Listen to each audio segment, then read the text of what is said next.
Friends, welcome to my channel. ಇವತ್ತು ಇಂದಿನ ವಿಡಿಯೋದಲ್ಲಿ ಹೇಳಿದ್ದೆ ಅಲ್ವಾ, ಕಿಚನ್ಗೆ ಹೊಸ ಐಟಮ್ಸ್ಗಳನ್ನ ತಗೊಬಂದಿದ್ದೆ ಅಂತ. ಅದರಲ್ಲಿ ಸ್ಟವ್ ಒಂದು ಮತ್ತೆ ಅಕ್ವಾಗಾರ್ಡ್ ಒಂದು ತಗೊಬಂದಿರೋಂಥದ್ದು, ಅಂದರೆ ವಾಟರ್ ಫಿಲ್ಟರು. ಈಗ ಹಳೆ ಸ್ಟವ್ನ ರಿಮೂವ್ ಮಾಡಿಬಿಟ್ಟು ಹೊಸ ಸ್ಟವ್ನ ಫಿಟ್ ಮಾಡಿಕೊಡ್ತಾ ಇದ್ದಾರೆ. ಇಲ್ಲಿ ಫಿಲ್ಟರ್ನ ಆಲ್ರೆಡಿ ಫಿಟ್ ಮಾಡಿ ಹೋಗಿದ್ದಾರೆ, ಅವರೇ ಬಂದಿದ್ರು ಕಂಪ್ನಿಯವರು. ನಾನು ತಗೊಬಂದಿರೋಂಥದ್ದು ಕೆಂಟು. ತುಂಬಾ ಚೆನ್ನಾಗಿದೆ ಅಂತ ಅಂದ್ರು, ಹಾಗಾಗಿ ತಗೊಬಂದಿದ್ದೀನಿ. ನೋಡ್ಬೇಕು ಯಾವ ರೀತಿಯಾಗಿ ಬಾಳಿಕೆ ಬರುತ್ತೆ ಅಂತ. ಹಳೆ ಸ್ಟವ್ ನೋಡಿ ಹೇಗಾಗ್ಬಿಟ್ಟಿದೆ ಅಂತ, ಎಲ್ಲ ತುಕ್ಕಿಡ್ದಂಗೆ ಆಗ್ಬಿಟ್ಟಿತ್ತು. ಅದು ಪೈಪ್ ಹಾಕಿರೋಂಥದ್ದು, ಹಾಗಾಗಿ ಪೈಪ್ನು ಚೇಂಜ್ ಮಾಡೋಣ ಅಂತೇಳಿ ಹೊಸ ಪೈಪ್ನ ಹಾಕ್ತಾ ಇರೋಂಥದ್ದು. ಪೈಪ್ ಎಲ್ಲ ಚೇಂಜ್ ಮಾಡಿದ್ವಿ.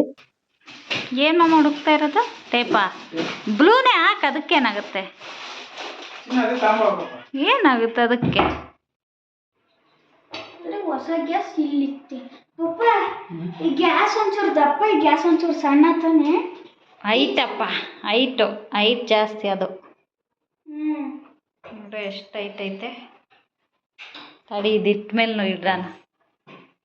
ಅಲ್ಲ ಇದು ನೋಡಿ, ಕಿಚನ್ ಇನ್ನ ಗ್ಯಾಸ್ ಇಟ್ರು ಖಾಲಿ ಅನ್ಸುತ್ತೆ. ಜಾಗ ಖಾಲಿ ಅನ್ಸುತ್ತ. ನಿನಗೂ ಸಿಗುತ್ತೆ, ಆರಾಮ್ಸೆ ಅಡುಗೆ ಮಾಡ್ಬೋದು ನೀನು. ನಿಂಗೆ ಸಿಗಲ್ಲಮ್ಮ, ಸ್ವಲ್ಪ ಅಣ್ಣಂಗೆ ಹೆಲ್ಪ್ ಮಾಡ್ಬೋದು. ದೊಡ್ಡ ಪಾತ್ರೆ ಆದರೆ ಸಿಗಲ್ಲ ಇಷ್ಟು ದುಡ್ಡು. ಟೀ ಕಾಫಿ ಎಲ್ಲ ಮಾಡ್ಬೋದು ಇಲ್ಲಿ ನೀನು. ನೀನು ಮಾಡಮ್ಮ. ಏನೇನು ಮಾಡ್ತೀಯಾ? ಹೇಳು ಇಲ್ಲಿ, ಟೀಗೆ ಏನೇನು ಹಾಕ್ತಾರೆ ಹೇಳ್ರಿ ಶಿಖಾ. ಹಾಂ, ನಿಂಗೆ ಕರೆಕ್ಟಾಗಿ ಟೀಗೆ ಏನೇನು ಹಾಕ್ತಾರೆ ಅಂತ ಹೇಳಿದ್ರೆ ನಿನ್ನನ್ನು ಬಿಡ್ತೀನಿ, ಸರಿನಾ?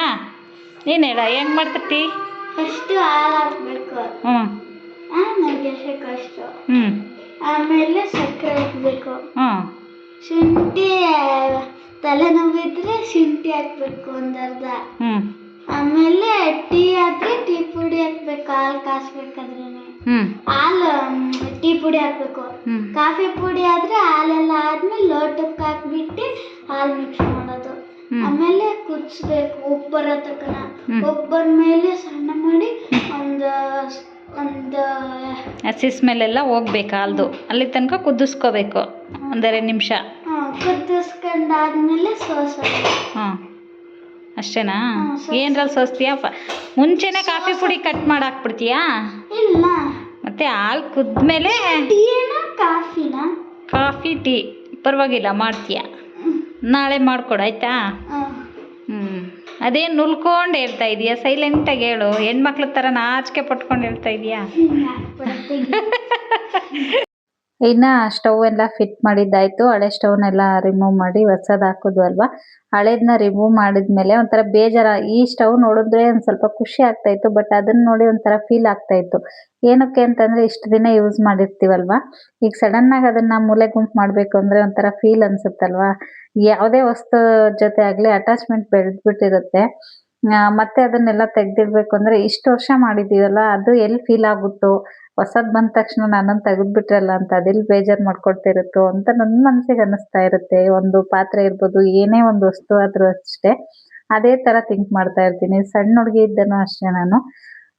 ಈಗ ಅದಕ್ಕೂ ಅಷ್ಟೇ ಸಾರಿ ಕೇಳ್ಬಿಟ್ಟು ಎತ್ತಿಟ್ಟಿದ್ದಾಯ್ತು, ಬೇಜಾರಾಗ್ಬೇಡ ಅಂತೇಳಿ.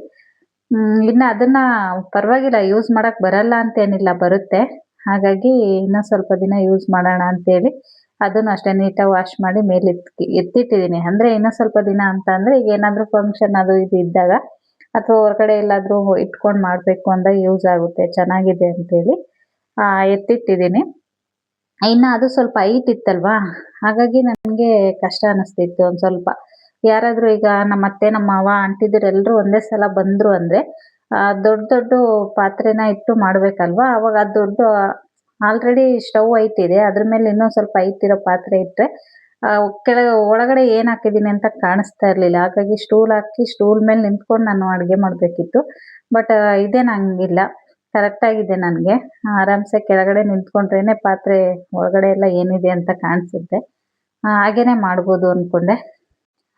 ಇನ್ನು ಇದೇನಪ್ಪ ಎಲ್ಲ ಪೂಜೆ ಈ ರೀತಿಯಾಗಿ ಮಾಡ್ತಾ ಇದ್ದಾರೆ, ಇದಕ್ಕೆ ಹಾಗೆ ಬಳಸ್ಬೋದು ಅನ್ಕೋಬೋದು ನೀವು. ಬಟ್ ಇದು ಏನೋ ಒಂಥರ ಫೀಲಿಂಗ್ಸು, ಅದು ಫಸ್ಟ್ ಇಟ್ನಲ್ವಾ ಆ ಸ್ಟವ್ ತರೋದಕ್ಕೆ ಎಷ್ಟು ಕಷ್ಟಪಟ್ಟಿದ್ದೀವಿ ಅಂತ ನಮಗೆ ಗೊತ್ತು. ಸ್ಟಾರ್ಟಿಂಗ್ ಬೆಂಗಳೂರಿಗೆ ಬಂದಾಗ ಜೀವನ ನಡೆಸೋದು ತುಂಬಾನೇ ಕಷ್ಟ ಇರುತ್ತೆ. ಅದರಲ್ಲಿ ಡಬಲ್ ಸಿಲಿಂಡ್ರು ತಗೊಂಡಾಗ ಅದು ಸ್ಟವ್ ಕೊಟ್ಟಿದ್ರಲ್ವಾ ಅದನ್ನ 7,500 ಏನೋ 8,000 ಕೊಟ್ಟು ತಗೊಂಡಿದ್ವಿ 2 ಸಿಲಿಂಡ್ರು ಸ್ಟವ್. ಅದನ್ನ ತಗೊಂಡಾಗ ಎಷ್ಟು ಖುಷಿ ಎಷ್ಟು ಇದು ಆಗಿತ್ತು ಗೊತ್ತಾ ಮನಸ್ಸಿಗೆ. ಇವಾಗ ಎಷ್ಟೇ ಕಾಸ್ಟ್ಲಿ ಐಟಮ್ಸ್ಗಳನ್ನ ತಗೊಬಂದ್ರೂ ಸ್ಟಾರ್ಟಿಂಗಲ್ಲಿ ತಗೊಂಡಿರ್ತೀವಲ್ಲ ಆ ಫೀಲ್ ಕೊಡಲ್ಲ ಫ್ರೆಂಡ್ಸ್ ನಿಜವಾಗ್ಲೂ. ಅವಾಗ ಒಂದೊಂದು ಐಟಮ್ ತಗೊಂಡಾಗ್ಲೂ ಎಷ್ಟು ಖುಷಿ ಪಟ್ಟಿದೀವಿ ಗೊತ್ತಾ ಮನೆಗೆ.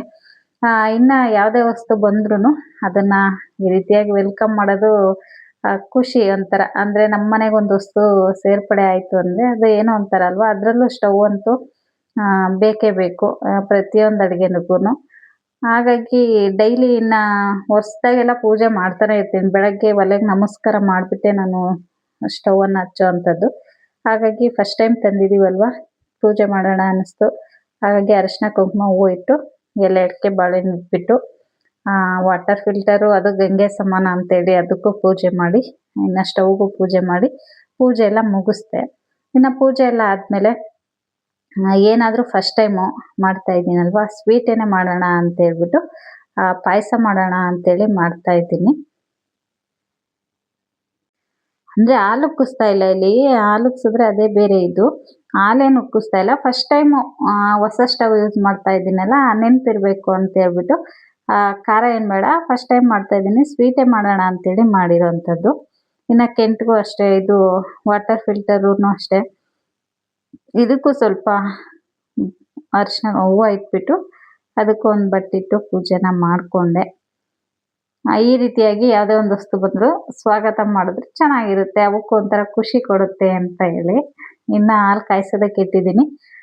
ತುಂಬ ಸಿಂಪಲ್ ಅಂದರೆ ಸಿಂಪಲ್ಲಾಗಿ ಸ್ವಲ್ಪ ಮಾಡ್ಕೊಂಡಿದ್ದೀನಿ ಅಷ್ಟೇ. ಸುಮ್ಮನೆ ಪ್ರಸಾದ ನೈವೇದ್ಯ ಥರ. ಈಗ ಸ್ವಲ್ಪ ಹಾಲೆಲ್ಲ ಕುದಿ ಬಂದ ನಂತರ ಸಾವಿಗೆನ ಹಾಕ್ಕೊಳ್ತಾ ಇದ್ದೀನಿ. ಇದು ರೋಸ್ಟೆಡ್ ಸಾವಿಗೆ ಮತ್ತೆ ಏನು ನಾನು ಫ್ರೈ ಮಾಡಿ ಹಾಕ್ತಾ ಇಲ್ಲ, ಹಾಗೇನೆ ಡೈರೆಕ್ಟಾಗಿ ಹಾಕ್ತಾ ಇದ್ದೀನಿ. ಯಾವುದೇ ಕಾರಣಕ್ಕೂ ಇದು ರೋಸ್ಟ್ ಆಗಿರೋದ್ರಿಂದ ಮತ್ತೆ ಇದು ಕಚ್ಕೊಳ್ಳೋದಿಲ್ಲ ಒಂದಕ್ಕೊಂದು. ತುಂಬ ಚೆನ್ನಾಗಾಗುತ್ತೆ ಪಾಯಸ. ಹಾಗಾಗಿ ನಾನು ಇದನ್ನು ತಗೊಬರೋ ಅಂಥದ್ದು. ಇದನ್ನ ಹಾಕ್ಬಿಟ್ಟು ಇದಕ್ಕೆ ಸ್ವಲ್ಪ ಬಾದಾಮಿ ಪೌಡ್ರನ್ನ ಹಾಕಿದ್ದೀನಿ. ಒಂದು 3-4 ಸ್ಪೂನ್ ಬಾದಾಮಿ ಪೌಡ್ರ್ ಹಾಕ್ಬಿಟ್ಟು ಮಿಕ್ಸ್ ಮಾಡ್ಕೊಳ್ತಾ ಇದ್ದೀನಿ. ನೋಡಿ ಚೆನ್ನಾಗಿ ಕುದಿಬೇಕು. ಅಂದರೆ ಇದು ಬೇಗ ಸಾವಿಗೆನೂ ತುಂಬ ಹೊತ್ತು ಬೇಯಿಸೋ ಅವಶ್ಯಕತೆ ಇಲ್ಲ. ಒಂದು ನಿಮಿಷಕ್ಕೆಲ್ಲ ಅದು ಸಾಫ್ಟ್ ಆಗುತ್ತೆ. ಒಂದು 2 ನಿಮಿಷ ಕುದಿಸ್ಕೊಂಡ್ರೆ ಸಾಕು. ಅಥವಾ ಹಾಲು ಬಿಸಿ ಆದ ನಂತರ ನಾವು ಲೇಟಾಗಿ ಏನಾದರೂ ಸರ್ವ್ ಮಾಡ್ತೀವಿ ಅಂದರೆ ಹಾಗೆ ಹಾಕಿ ಮುಚ್ಚಿಡ್ಬೋದು. ಅದಕ್ಕೇನು ಕುದಿಸ್ಕೊಳ್ಳೇಬೇಕು ಅಂತೇನಿಲ್ಲ. ಇನ್ನು ಸ್ವಲ್ಪ ಏಲಕ್ಕಿ ಪುಡಿ ದ್ರಾಕ್ಷಿ ಗೋಡಂಬಿ ಎಲ್ಲ ಹಾಕ್ಬಿಟ್ಟು ಸಿಂಪಲಾಗಿ ಪಾಯಸನ ರೆಡಿ ಮಾಡಿಕೊಂಡೆ. ಇನ್ನು ನನ್ನ ಮಗಳು ಮಲ್ಕೊಬಿಡ್ತಾಳೆ, ಅವಳಿಗೆ ಫಸ್ಟ್ ಕೊಡೋಣ ಅಂತೇಳಿ ಅವಳಿಗೆ ಕೊಡ್ತಾ ಇದ್ದೀನಿ. ನಾವು ನಿಧಾನಕ್ಕೆ ಊಟ ಮಾಡ್ಕೋಬೇಕಾದ್ರೆ ಮಾಡ್ಬೋದು ಅಂತ. ನಾನು ಇದು ಶುಕ್ರವಾರ ಪೂಜೆ ಮಾಡಿದ್ದು ಅಂಥದ್ದು. ಟೇಸ್ಟ್ ಮಾಡಿದೆ. ಕಡಿಮೆ ಸಮಯದಲ್ಲಿ ಅರ್ಜೆಂಟಾಗಿ ಮಾಡಿದ್ರು ಚೆನ್ನಾಗಾಗಿತ್ತು ಸ್ವೀಟ್ ಪಾಯಸ. ಹೇಳು. अंबर पे मेरे एक तारा ओ एक तारा ओ तुम ना कोई खुदा मेरा तेरे सिवा मेरा जग साता ओ तुम मेरे तुम्हें जहाँ रखा कोई नहीं है वहाँ पापा मेरी जा हरदम रखना अब हाथ मेरी सर पर तुम. ಇನ್ನು ನನ್ನ ಮಗಳಿಗೆ ಫಾದರ್ಸ್ ಡೇ ಸೆಲೆಬ್ರೇಷನ್ ಇತ್ತು ಸ್ಕೂಲಲ್ಲಿ. ಹಾಗಾಗಿ ಅವಳಿಗೊಂದು ಸಾಂಗ್ ಹೇಳ್ಕೊಟ್ಟಿದ್ರು. ಸಾಂಗ್ನ ಪ್ರಾಕ್ಟೀಸ್ ಮಾಡ್ತಾ ಇದ್ಲು. ಈ ಸರಿ ಹಿಂದಿ. ಲಾಸ್ಟ್ ಟೈಮು ಅವಳು ಕನ್ನಡ ಹೇಳಿದ್ಲು. ಅಂದರೆ ಕನ್ನಡ ಹಿಂದಿ ಈ ಸಲ ಹಿಂದಿ ಹೇಳಿದ್ಲಲ್ವ ತುಂಬ ಅಂದರೆ ತುಂಬಾ ಖುಷಿ ಆಯಿತು. ಹಿಂದಿ ಸಾಂಗ್ ಹೇಳೋ ಥರ ಆಗಿದ್ದಾಳೆ ನನ್ನ ಮಗಳು ಅಂತ. ಪ್ರಿ-KGಲಿ ಅಷ್ಟೇ ಹೇಳಿಲ್ಲ ಫ್ರೆಂಡ್ಸ್. ಅವಳು ಇನ್ನು LKG UKG ಮತ್ತು ಫಸ್ಟ್ ಸ್ಟ್ಯಾಂಡರ್ಡ್ ಈ 3 ವರ್ಷದಿಂದ ಕಂಟಿನ್ಯೂಸ್ ಆಗಿ ಫಂಕ್ಷನ್ಗಳಲ್ಲಿ ಸ್ಟೇಜ್ ಮೇಲೆ ಹಾಡು ಹೇಳೋದನ್ನ ಅಭ್ಯಾಸ ಮಾಡಿದ್ದಾಳೆ. ಈಗ ಆಲ್ರೆಡಿ ಅವಳು ಸಾಂಗ್ ಸ್ಟೂಡೆಂಟ್ ಅಂತಲೇ ಸ್ಕೂಲಲ್ಲಿ ಕರೀತಾರೆ. ನನಗಂತೂ ತುಂಬ ಅಂದರೆ ಹೇಳ್ಕೊಳಕ್ಕಾಗಲ್ಲ, ಅಷ್ಟು ಖುಷಿ ಆಗ್ತಾಯಿತ್ತು. ಅವಳದು ಬೇರೆ ಏನೂ ಇರಲಿಲ್ಲ. ಪ್ರಿ-KG UKG ಮತ್ತು LKG ಅವ್ರದ್ದೇ ಪ್ರೋಗ್ರಾಮ್ಸ್ ಇದ್ದಿದ್ದು. ಬಟ್ ಅವಳದೊಂದು ಸಾಂಗ್ ಇದೆ ಅನ್ನೋ ಕಾರಣಕ್ಕೆ ನಾನು ಸ್ಕೂಲ್ ಹತ್ರ ಹೋಗಿದ್ದೆ. ಅಂದರೆ ಸಣ್ಣ ಪುಟ್ಟ ಖುಷಿನೂ ನಾನು ಮಿಸ್ ಮಾಡ್ಕೋಬಾರ್ದು ನನ್ನ ಮಗಳದು. ಅವಳಿಗೂ ನಮ್ಮ ಮಮ್ಮಿ ಬಂದಿದೆ ಅಂದರೆ ಒಂಥರ ಖುಷಿ ಪಡ್ತಾಳೆ ಅಂತ ಹೇಳ್ಬಿಟ್ಟು ಹೋಗಿದ್ದೆ. ಸಾಂಗ್ ತುಂಬ ಚೆನ್ನಾಗಿ ಹೇಳಿದ್ದು. ಅವಳ ಕೈಗೆ ಮೈಕ್ ಕೊಟ್ಟಿದ್ರಲ್ವ, ಒಂಥರ ಖುಷಿ ಅನ್ನಿಸ್ತು. ಅದನ್ನು ಹೇಳ್ಕೊಳಕ್ಕಾಗಲ್ಲ, ಅನುಭವಿಸ್ದಾಗಲೇ ಅದ್ರದ್ದು ಖುಷಿ ಗೊತ್ತಾಗೋದು. ಏನು ಮಾಡ್ತಿದ್ಯಪ್ಪ? ಏನು ಹಿಂಗೆ ಆಡ್ಕೊಂಡಿದ್ಯಲ್ಲ ಚಿನಿ? ಹಾಂ, ಯಾವುದನ್ನ 2 ತೊಗೊಂಡ್ರೆ ಸಾಕಾಗುತ್ತೆ. ಏನು ಇಷ್ಟೊಂದು ಕಲರ್ ಎಲ್ಲ ತೊಗೊಂಡಿದ್ಯಾ? ಮಾಡು. ನಾನೇನಕ್ಕೆ ಬರಲಿ? ಹಾಂ, ಇನ್ನು ನನ್ನ ಮಗ ನನ್ನ ಮಗಳು ಇಬ್ಬರು ಸೇರಿಬಿಟ್ಟು ಇವತ್ತು ಅವ್ರ ಪಪ್ಪಗೆ ಬರ್ತಡೇಗೆ ಫಾದರ್ಸ್ ಡೇಗೆ ಏನಾದರೂ ಒಂದು ಗಿಫ್ಟ್, ಸರ್ಪ್ರೈಸ್ ಗಿಫ್ಟ್ ಕೊಡಬೇಕು ಅಂತೇಳಿ ಮಾಡ್ತಾ ಇದ್ದಾರೆ. ಬಾಗ್ಲಾಕೊಂಡು ಅವ್ರ ಪಪ್ಪಗೆ ಗೊತ್ತಾಗುತ್ತೆ ಸಡನ್ನಾಗಿ ಬಂದುಬಿಟ್ರೆ ಅಂತೇಳಿ, ಗೊತ್ತಾಗದೇ ಇರೋ ಥರ ಮಾಡ್ತಾ ಇದ್ದಾರೆ. ನಾನು ಸ್ವಲ್ಪ ಹೆಲ್ಪ್ ಮಾಡಿಕೊಡ್ತೀನಿ, ಪಾಪ ಇನ್ನೂ ಚಿಕ್ಕವರಲ್ವ, ಅಷ್ಟಾಗಿ ಬರಲ್ಲ.